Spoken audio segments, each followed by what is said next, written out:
High in the Mayakama Mountains of Sonoma County, Safari West's 400 acres have exploded in spring green, a relief for fans of this education and conservation preserve, which barely escaped the worst of the Tubbs fire 6 months ago and was closed for weeks of repair. Before we even opened to the public, we had people on a daily basis driving from areas as far away as north of Sacramento to south of San Jose. And when we first opened on the week of Thanksgiving, it was overwhelming. Have fun out there, everybody. Safari West sold out those first days, a testament to the preserve's loyal following. A passion project for Peter and Nancy Lang, the property is a former cattle ranch, acquired in the late 80s by Peter, the son of Otto Lang, a famous ski instructor and Hollywood director. Through his work in captive breeding, Peter met his future wife and partner Nancy, then a lead curator at the San Francisco Zoo. Like many, they lost their home and family compound to the flames and are now living back where it all started. Our Safari West home we had lived in for 25 years, and it stands still today. We moved in the day after the fire, and we were in a very familiar, comfortable setting. A lot of people we know are still in hotels, or multiple families are living together. We have been very fortunate. After a quarter century in operation, the fires tested their resolve and taught some lessons. One, don't confuse luck with expertise. We were very, very lucky.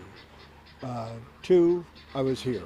That was what made the difference from my perspective. Nikki Smith has been caring for these animals for 12 years. Of course, my greatest fear was coming into something a lot worse. But thankfully, all of our animals, their demeanors were great, and just went about it like nothing ever happened. Another person inspired and passionate about this place is Jared Paddock. Surveying a landscape he knows intimately, he took us on a tour of the preserve's back acres. A former guide, he now writes and researches for the park's blogs and publications.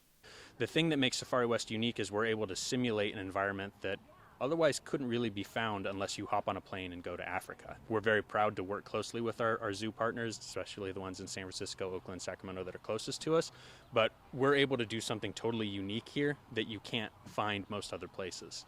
In large fenced enclosures, work continues to actively breed species disappearing in the wild.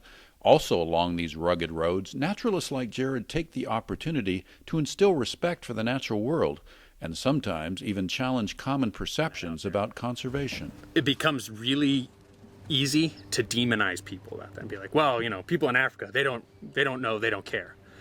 We didn't lose the American bison to the level we did by accident. We went out there and overhunted them the same way people did with scimitar horned oryx. It's the same, it's a one-to-one relationship. Safari West funds a variety of conservation projects worldwide. In return, experts from those organizations participate in a summer speaker series on site.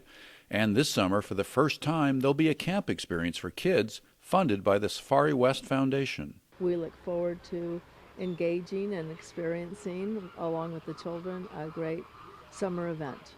There are parts of these acres off limits to exotic wildlife. You'll even find a herd of longhorns here, a legacy of the preserve's cattle ranching past and its future as a very unique and original wildlife park and preserve in the Bay Area's own backyard. In Sonoma County, Carl Van Amberg for News of the North Bay.